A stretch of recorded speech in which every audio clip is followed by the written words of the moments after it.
Pinaigting pa ng ilang ahensya ng pamahalaan ang pagtutok sa implementasyon ng maximum suggested retail price. Nakatakda naman maglabas ng guidelines ang Agriculture Department para sa period of compliance. Yan ang ulat ni Vel Custodio.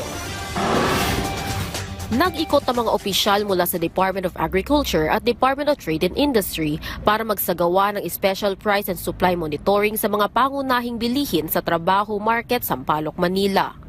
Kaugnay din ito ng tinututukang implementasyon ng maximum suggested retail price na 58 pesos kada kilo na imported na bigas. Pero sa pag-iikot ng DA at DTI, may ilan pa ring mga bigasan na nagtitinda na nga abot sa 60 piso kada kilo ng bigas. Depensa ng mga nagtitinda, pinapaubos lang ang mga old supply at papalitan din nila ng mas mababang presyo ang mga bigas kapag naubos na ang old stocks. Yun naman din po ang sabi na aming secretary, kaya nga po hindi niya agad po pina-implement dahil nga alam niya na may mga stocks pa tayo. So ang ine-expect po natin talaga within the next few days siguro or weeks ba pwede ba na po natin talagang strictly ma-implement po yung 58. At bababa pa po kasi yan eh. So talagang kailangan po may adjustment period po tayo.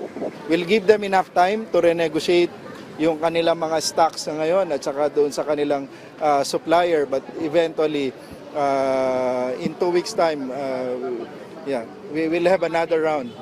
Nakatakda namang maglabas ng guidelines ng kagawaran ng agrikultura para sa period of compliance. Bukod sa bigas, sinusuri rin ng mga ahensya ang presyo ng iba pang pangunahing produkto. Napansin po natin sa meat, medyo mataas po ang presyo nila dito compared with doon sa ibang minomonitor nating mga palengke. Ini-explain po, tinitignan po na baka merong pong epekto yung sa renta or something. Yun po yung titignan natin. Samantala, posible naman magdeklara ng food security emergency ang DA at hinihintay lang na mailabas ang resolution para dito. Yung food security emergency, ang dalawa yung pakay niya. Una, talagang matulungan na bumaba yung presyo ng bigas. Pangalawa, yung stocks ng NFA mailabas. At itong stocks na to mas mababa. Inaasahan natin na lalabas sa 38 pesos per kilo. So yung volume niya is about malaki yan. So may epekto yan sa pagbababa ng presyo rin. 3 araw pagkatanggap ng resolusyon ay maaari nang ideklara ang food security emergency.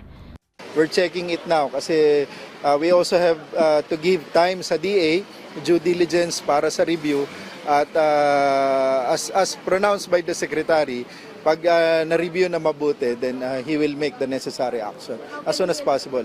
Patuloy naman ang pakikipagtulungan ng DA sa mga local government unit para sa pagpapatupad at pagbabantay ng tamang presyo sa merkado. Vel Custodio para sa Pambansang TV sa Bagong Pilipinas.